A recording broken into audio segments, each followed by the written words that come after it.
ជំរាបសួរលោកគ្រូក៏ដូចជាសួស្តីអ្នកនរអគ្នាពួកយើងមកពីក្រុមទី5ដើម្បីមកបកស្រាយចំណុចទី3ទៅលើចំណុច World Bank នៅក្នុងមុខវិជ្ជាសារៈសំខាន់នៃការធ្វើទីផ្សាររបស់លោកគ្រូអុកច័ន្ទវាសនាដោយវាមាន5ចំណុចដែលយើងនឹងលើកមកនិយាយហើយចំណុចទី1ហ្នឹងគឺយើងនិយាយពី background ចំពោះ World Bank គឺជាស្ថាប័នហិរញ្ញវត្ថុអន្តរជាតិដ៏សំខាន់មួយដែលត្រូវបានបង្កើតឡើងក្នុងឆ្នាំ1944នៅសន្និសីទ Bretton Woods ដែលចាប់ផ្ដើមប្រតិបត្តិការនៅឆ្នាំ1946ក្នុងដំណាក់កាលដំបូងហ្នឹងគឺ World Bank មានគោលបំណងក្នុងការចុះស្ដារប្រទេសដែលខូចខាតពីសង្គ្រាមលោកទី2បន្តទៀតទូនីតិរបស់វានឹងបានពង្រីកពីការស្ដារក្រោយសង្គ្រាមហ្នឹងទៅជាការជួយអភិវឌ្ឍប្រទេសដែលកំពុងស្ថិតក្នុងការអភិវឌ្ឍនិងប្រទេសក្រីក្រនៅទូទាំងពិភពលោកជាទូទៅដែលយើងនិយាយពី World Bank ហ្នឹងមនុស្សជាច្រើនសំដៅទៅដល់ World Bank Group ដែលជាស្ថាប័នហិរញ្ញវត្ថុអន្តរជាតិមួយមានតួនាទីក្នុងការផ្ដល់ប្រាក់កម្ចីក៏ដូចជាជំនួយបច្ចេកទេសនិងចំណេះដឹងដល់ប្រទេសជាសមាជិកអធិស្ឋានស្ថាប័នសំខាន់ក្នុង World Bank Group មានដូចជា International Bank of Reconstruction and Development ដែលយើងហៅថា IBRD និង International Development Association ដែលយើងហៅកាត់ថាIDA IBRD ហ្នឹងគឺផ្ដល់ប្រាក់កម្ចីដល់ប្រទេសដែលមានចំណូលមធ្យមនិងប្រទេសកំពុងអភិវឌ្ឍដែលមានសមត្ថភាពសងប្រាក់នៅខណៈដែលIDA គឺជាការផ្ដល់ជំនួយនិងកម្ចីអត្រាការប្រាក់ទាបដោយគ្មានការប្រាក់ឬគ្មានការប្រាក់ដល់ប្រទេសក្រីក្របំផុតក្នុងរយៈពេលជាច្រើនទសវត្សរ៍មកនេះ World Bank បានក្លាយជាស្ថាប័នដ៏សំខាន់សម្រាប់ការអភិវឌ្ឍសកលវាមិនត្រឹមតែជាការផ្ដល់ឥណទានដែលមានអត្រាការប្រាក់ទាបទេប៉ុន្តែវាបានផ្ដល់នៅគោលនយោបាយបច្ចេកទេសដល់រដ្ឋាភិបាលនានាគម្រោងដែល World Bank គ្រប់គ្រងរួមមានវាទូលំទូលាយដោយវាចាត់តាំងពីចំណុចតូចៗដូចជាការកសាងផ្លូវស្ពានទឹកស្អាតក៏ដូចជាអគ្គិសនីរហូតដល់ការអប់រំសុខាភិបាលការកសាងជំនាញក៏ដូចជាកាត់បន្ថយភាពក្រីក្រនិងការឆ្លើយតបទៅនឹងបម្រែបម្រួលអាកាសធាតុដូច្នេះ World Bank ត្រូវបានគេចាត់ទុកថាជាដៃគូអភិវឌ្ឍន៍ដ៏សំខាន់បំផុតរបស់ប្រទេសជាច្រើនជុំវិញពិភពលោកដែលហើយចំណុចទី2យើងសូមផ្ដល់ទៅកញ្ញាផាឌីតាចូលដល់ចំណុចបន្ទាប់យើងនិយាយពីចក្ខុវិស័យហើយនិងបេសកកម្មរបស់ World Bank ចក្ខុវិស័យរបស់ World Bank គឺ a world free of poverty on the livable planet មានន័យថាចង់ឃើញពិភពលោកមួយដែលឲ្យមនុស្សគ្រប់រូបអាចរស់នៅបានដោយគ្មានភាពក្រីក្រខ្លាំងហើយមានបរិស្ថានដែលអាចរស់នៅសម្រាប់មនុស្សជំនាន់បច្ចុប្បន្ននិងអនាគតចក្ខុវិស័យនេះបានបង្ហាញថា World Bank មើលឃើញការអភិវឌ្ឍមិនមែនត្រឹមតែការកើនឡើងនៃសេដ្ឋកិច្ចប៉ុណ្ណោះទេប៉ុន្តែជាការកែលម្អនៅជីវភាពរបស់មនុស្សនិងការពារភពផែនដីផងដែរចំណុចទី2គឺនិយាយពីបេសកកម្មរបស់World Bank បេសកកម្មរបស់ World Bank គឺបញ្ចប់ភាពក្រីក្រនិងជំរុញឲ្យមានវិបុលភាពរួមលើផែនដីដែលអាចរស់នៅបាននេះមានន័យថា World Bank មិនត្រឹមតែជួយឲ្យប្រទេសនោះមានកំណើនសេដ្ឋកិច្ចតែប៉ុណ្ណោះទេប៉ុន្តែត្រូវធានាថាផលប្រយោជន៍នៃការអភិវឌ្ឍនោះដល់ប្រជាជនទូទៅជាពិសេសប្រជាជនក្រីក្រនៅក្រុមងាយរងគ្រោះហើយដើម្បីសម្រេចបានបេសកកម្មមួយនេះ World Bank បានផ្ដោតទៅលើការងារសំខាន់ៗជាច្រើនដូចជាការគ្រប់គ្រងការអភិវឌ្ឍសេដ្ឋកិច្ចនិងការបង្កើនការងារលើកកម្ពស់ដល់វិស័យអប់រំនិងវិស័យសុខាភិបាលពង្រីកដំណើរការទឹកស្អាតអនាម័យអគ្គិសនីជួយ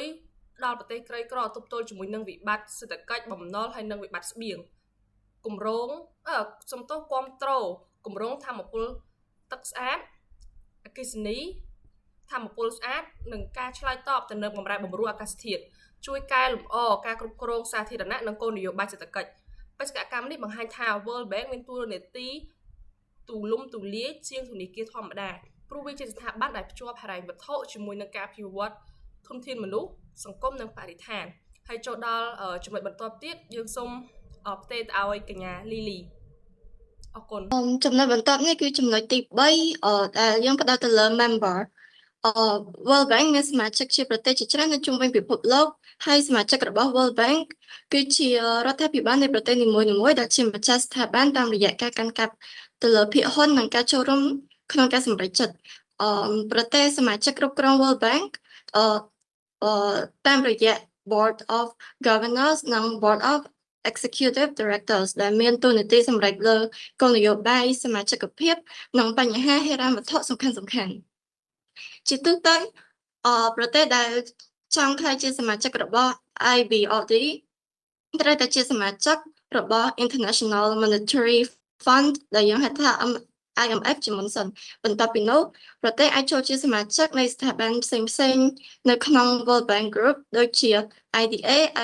IFC និង MIGA តាមលក្ខខណ្ឌដែលបានកំណត់ប្រទេសសមាជិកមានទាំងប្រទេសអភិវឌ្ឍនិងប្រទេសកំពុងអភិវឌ្ឍដូច្នេះ World Bank គឺជាស្ថាប័នសកលមួយដែលមានការចូលរួមយ៉ាងទូលំទូលាយពីសហគមន៍អន្តរជាតិហើយសារៈសំខាន់នៃសមាជិកភាពគឺប្រទេសជាសមាជិកអាចទទួលបានប្រាក់កម្ចី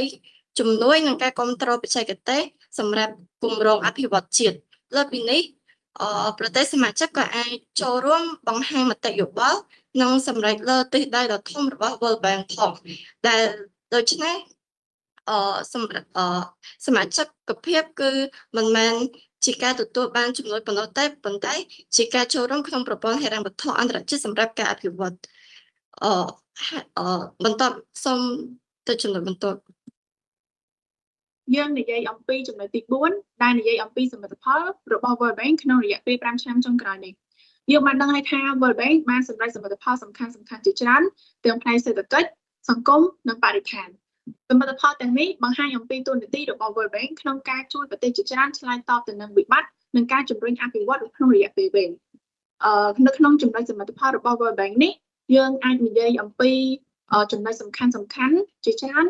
រួមមានចំណុចទី1ការជួយស្ដារប្រទេសក្រោយវិបត្តិ COVID-19 យើងបានដឹងហើយថាជំងឺ COVID-19 បានរាតត្បាតនៅជុំវិញពិភពលោកជាពិសេសមានប្រទេសជាច្រើនបានរងនូវផលប៉ះពាល់ធ្ងន់ធ្ងរទាំងផ្នែកសេដ្ឋកិច្ចទាំងផ្នែកសុខាភិបាលនិងការងារជាដើម World Bank បានផ្ដល់ហិរញ្ញប្បទានយ៉ាងច្រើនដើម្បីជួយប្រទេសសមាជិកដើម្បីស្ដារសេដ្ឋកិច្ចបង្កើនសេវាសុខាភិបាលនិងការគាំទ្រក្រុមប្រជាជនដែលងាយរងគ្រោះជំនួយរបស់វាបានជួយឲ្យប្រទេសជាច្រើនអាចបន្តផ្គត់ផ្គង់សេវាសាធារណៈរក្សាការងារនិងពង្រឹងប្រព័ន្ធសុខាភិបាលក្រោយវិបត្តិសេដ្ឋកិច្ចចំណុចទី2គឺយើងនិយាយអំពីការបង្កើនហិរញ្ញប្បទានសម្រាប់ការអភិវឌ្ឍ World Bank Group បានបន្តបង្កើនទំហំហិរញ្ញប្បទានសម្រាប់គម្រោងអភិវឌ្ឍនៅក្នុងឆ្នាំ2024 World Bank Group បានផ្ដល់ប្រាក់កម្ចីជំនួយការវិនិយោគនិងការធានាសរុបចំនួនធំដើម្បីគាំទ្រប្រទេសដៃគូនិងវិស័យឯកជននេះបង្ហាញថាទោះបីជាពិភពលោកប្រឈមមុខនឹងវិបត្តិជាច្រើនយ៉ាងណាក្តីប៉ុន្តែ World Bank នៅតែមានតួនាទីសំខាន់ក្នុងការផ្ដល់នូវធនធានហិរញ្ញវត្ថុសម្រាប់ការអភិវឌ្ឍជាដើមចំណុចទី3គឺយើងនិយាយអំពីការគាំទ្រផ្នែកអាកាសធាតុនិងថាមពលស្អាត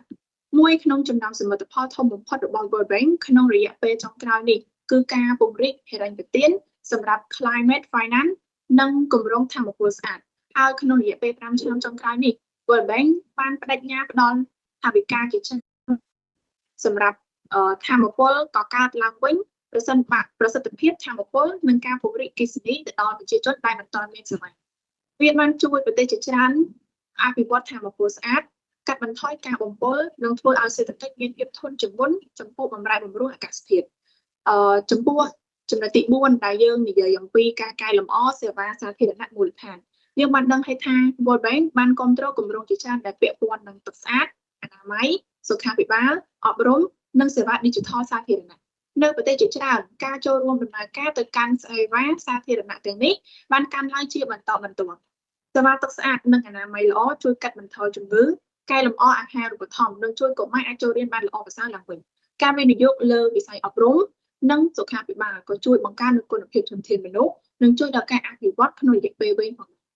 ចំពោះចំណុចទី5ការគាំទ្រកសិកម្មសន្តិសុខស្បៀងនិងហេដ្ឋារចនាសម្ព័ន្ធក្នុងវិបត្តិដែលពិភពលោកប្រឈមនឹងវិបត្តិស្បៀងអាហារនិងការរំខានពីខ្សែសង្វាក់ផ្គត់ផ្គង់ World Bank បានគាំទ្រគម្រោងកសិកម្មឆ្លាតវៃតាមអាកាសធាតុការគ្រប់គ្រងទឹកការកែលម្អផ្លូវស្ពាននិងហេដ្ឋារចនាសម្ព័ន្ធផ្សេងៗ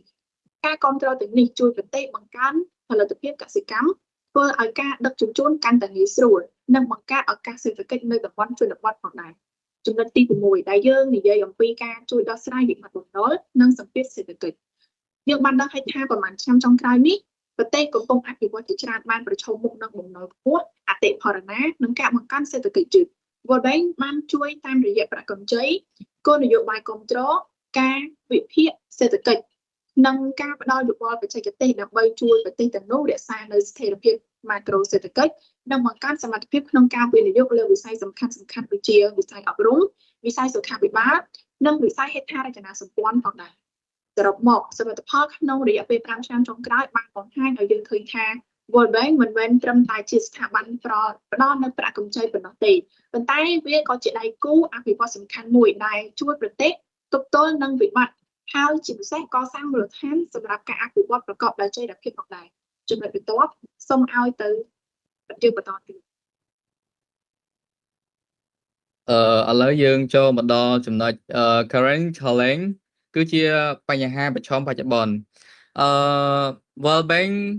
ទោះបីជា World Bank មានសមិទ្ធផលជាច្រើនក៏ដោយបច្ចុប្បន្នក៏វាកំពុងប្រឈមមុខជាមួយនឹងបញ្ហាធំៗជាច្រើនដែលអាចប៉ះពាល់ដល់ប្រសិទ្ធភាពនៃការងាររបស់ខ្លួនហើយនិងការអភិវឌ្ឍសកលជាទូទៅតែមកយើងស្រាវជ្រាវមកយើងរកឃើញបញ្ហាធំៗហ្នឹងគឺមានចំនួន6ធំទី1គឺកំណើនសេដ្ឋកិច្ចពិភពលោកយឺតហើយនឹងភាពមិនប្រកបប្រជាទី2គឺបញ្ហាបំណុលនៅប្រទេសដែលកំពុងអភិវឌ្ឍទី3គឺបម្រែបម្រួលអាកាសធាតុនិងគ្រោះមហន្តរាយធម្មជាតិទី4ភាពក្រីក្រវិសមភាពនិងសេវាសាធារណៈមិនស្មើគ្នាទី5ចំនួនអស្ថិរភាពនិងវិបត្តិមនុស្សធម៌ចំណែកទី6គឺតម្រូវការហិរញ្ញប្បទានកាន់តែធំឥឡូវចូលមកដល់ចំណុចទី1ចំណុចទី1គឺកំណើនសេដ្ឋកិច្ចពិភពលោកយឺតហើយនិងភាពមិនប្រកបប្រជា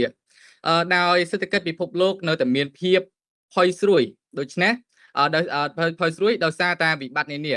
ដូចជាភាពតានតឹងភូមិសាស្ត្រនយោបាយអធិបតេយ្យតម្លៃធម្មពលនិងការធ្លាក់ចុះនៃការវិនិយោគ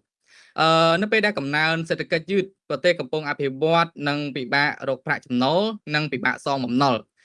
នេះធ្វើឲ្យតម្រូវការជំនួយពី World Bank កាន់តែច្រើនឡើងក្នុងគណៈធនធានរបស់វានៅមានកម្រិតឥឡូវចូលមកដល់ចំណុចទី2ចំណុចទី2គឺបញ្ហាបំណុលនៅប្រទេសដែលកំពុងអភិវឌ្ឍបញ្ហាបំណុលវាគឺជាបញ្ហាប្រឈមធំបំផុតមួយសម្រាប់ប្រទេសជាច្រើនប្រទេសក្រីក្រនិងប្រទេសដែលមានចំណូលមធ្យមមួយចំនួនត្រូវបានចំណាយប្រាក់យ៉ាងច្រើនសម្រាប់សងបំណុលបណ្ដាលឲ្យថវិកាតិចសម្រាប់អប់រំសុខាភិបាលនិងហេដ្ឋារចនាសម្ព័ន្ធស្ថានភាពនេះធ្វើឲ្យ World Bank ត្រូវតែស្វែងរកវិធីគ្រប់គ្រងប្រទេសទាំងនេះដោយមិនធ្វើឲ្យបំណុលកាន់តែធ្ងន់ឡើងចំណែកទី3គឺបំរែបំរួលអាកាសធាតុនិងគ្រោះមហន្តរាយធម្មជាតិបំរែបំរួលអាកាសធាតុនឹងកំពុងបង្កការគំរាមកំហែងដល់ការអភិវឌ្ឍជាសកលទឹកជំនន់រាំងស្ងួតកម្ដៅខ្លាំងព្យុះនិងការបាត់បង់ធនធានធម្មជាតិដែលអាចបំផ្លាញសេដ្ឋកិច្ចនិងជីវភាពរបស់មនុស្សរាប់លាននាក់ World Bank ត្រូវប្រឈមនឹងសំណួរមួយធំគឺតើធ្វើដូចម្តេចដើម្បីបន្តគ្រប់គ្រងកំណើនសេដ្ឋកិច្ចខណៈពេលដែលត្រូវជួយប្រទេសសម្របខ្លួនទៅនឹងអាកាសធាតុនិងការកាត់បន្ថយការបំពុលបរិស្ថានចំណែកឯទី4គឺភាពក្រីក្រវិសមភាពនិងសេវាសាធារណៈមិនស្មើគ្នាទោះបីជាមានការរីកចម្រើននៅក្នុងប្រទេសជាច្រើនក៏ដោយក៏នៅមានមនុស្សរាប់លាននាក់រស់នៅក្នុងភាពក្រីក្រនិងខ្វះសេវាមូលដ្ឋាននៅកន្លែងខ្លះប្រជាជនខ្លះមានទឹកស្អាតអនាម័យអគ្គិសនីសុខាភិបាលនិងការអប់រំគ្រប់គ្រាន់នៅឡើយវិសមភាពរវាងអ្នកទីក្រុងអ្នកជនបទរវាងអ្នកមានហើយនិងអ្នកក្រក៏នៅតែជាបញ្ហាធ្ងន់ធ្ងរផងដែរនេះធ្វើឲ្យ World Bank ត្រូវតែបន្តផ្ដោតទៅលើការអភិវឌ្ឍដែលរួមបញ្ចូលមនុស្សគ្រប់ក្រុមទី5ចំនួនអស្ថិរភាពនិងវិបត្តិមនុស្សធម៌នៅតំបន់មួយចំនួនចំនួនប្រដាប់អាវុធអស្ថិរភាពនយោបាយនិងការផ្លាស់ទីលំនៅរបស់ប្រជាជននៅកំពុងរារាំងការអភិវឌ្ឍប្រទេសដែលមានចំនួនជាញឹកញាប់ពិបាកអនុវត្តគម្រោងអភិវឌ្ឍហើយត្រូវការជំនួយបន្ទាន់ទាំងផ្នែកសង្គមនិងសេដ្ឋកិច្ចសម្រាប់ World Bank នេះជាបញ្ហាប្រឈមធំដែលត្រូវរកតុល្យភាពរវាងការអភិវឌ្ឍតាមរយៈពេលវែងនិងការឆ្លើយតបចំពោះវិបត្តិបន្ទាន់ទី6គឺតម្រូវការហិរញ្ញប្បទានកាន់តែធំមានន័យថាការសម្រេចគោលដៅការអភិវឌ្ឍត្រូវតែត្រូវការថវិកាច្រើនជាពិសេសសម្រាប់អាកាសធាតុឬក៏ធម្មពលស្អាតសុខាភិបាលអប់រំនិងហេដ្ឋារចនាសម្ព័ន្ធ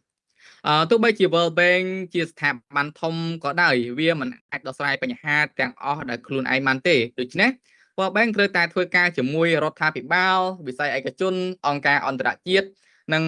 តម្លៃគូអភិវឌ្ឍផ្សេងៗដើម្បីទាញយកធនធានបន្ថែមនិងធានាថាថវិកាត្រូវបានប្រើប្រាស់ប្រកបដោយប្រសិទ្ធភាព បើយើងនិយាយជាខ្លីមកសរុបទាំងពីលើមកដល់ក្រោមយើងអាចនិយាយបានថា World Bank គឺជាស្ថាប័នហិរញ្ញវត្ថុអន្តរជាតិដ៏សំខាន់ដ៏មានសារៈសំខាន់សម្រាប់ការអភិវឌ្ឍជាសកលចាប់តាំងពីការបង្កើតនៅក្នុងឆ្នាំ1944មកវាបានផ្លាស់ប្ដូរអំពីស្ថាប័នស្ដារប្រទេសក្រោយសង្គ្រាមទៅជាស្ថាប័នដឹកនាំក្នុងការកាត់បន្ថយភាពក្រីក្រនិងជំរុញការអភិវឌ្ឍប្រកបដោយចីរភាពvision និង mission របស់វាបង្ហាញថា World Bank មិនផ្ដោតតែលើសេដ្ឋកិច្ចប៉ុណ្ណោះនោះទេក៏ប៉ុន្តែវាផ្ដោតទៅលើជីវភាពការរួមបញ្ចូលសង្គមនិងការពារភពផែនដីផងដែរនៅក្នុងរយៈពេល5ឆ្នាំចុងក្រោយ World Bank គឺបានបង្ហាញពីសមិទ្ធផលដែលគួរឲ្យកត់សម្គាល់ជាច្រើនដូចជាការគ្រប់គ្រងពីប្រទេសក្រោយវិបត្តិ COVID-19 ការវិនិយោគលើធម្មពលស្អាតការកែលម្អសេវាសាធារណៈនិងការជួយប្រទេសទប់ទល់ទៅនឹងវិបត្តិបំណុលទោះជាយ៉ាងណាវាកំពុងតែប្រឈមមុខនឹងបញ្ហាធំៗដូចជាកំណើនសេដ្ឋកិច្ចកំណើនសេដ្ឋកិច្ចយឺតបំណុលខ្ពស់បំរែបំរួលអាកាសធាតុវិសមភាពនិងចំនួននៅតាមតំបន់មួយចំនួនដោយសារតែតួនាទីរបស់ World Bank នឹងនៅតែជាស្ថាប័នសំខាន់សម្រាប់ការអភិវឌ្ឍពិភពលោកនៅពេលអនាគតប្រសិនបើវាអាចបន្តសម្របខ្លួនទៅនឹងបញ្ហាប្រឈមថ្មីនិងពង្រីកកិច្ចសហប្រតិបត្តិការជាមួយដៃគូផ្សេងៗទៀតនោះវានឹងអាចជួយឲ្យប្រទេសកាន់តែច្រើនកាត់បន្ថយភាពក្រីក្រនិងបង្កើនគុណភាពជីវិតប្រជាជននិងការកសាងពិភពលោកដែលមានភាពរីកចម្រើននិងចីរភាពជាងមុនឥឡូវចំណុចប៉ុណ្ណឹងក៏ត្រូវបានបញ្ចប់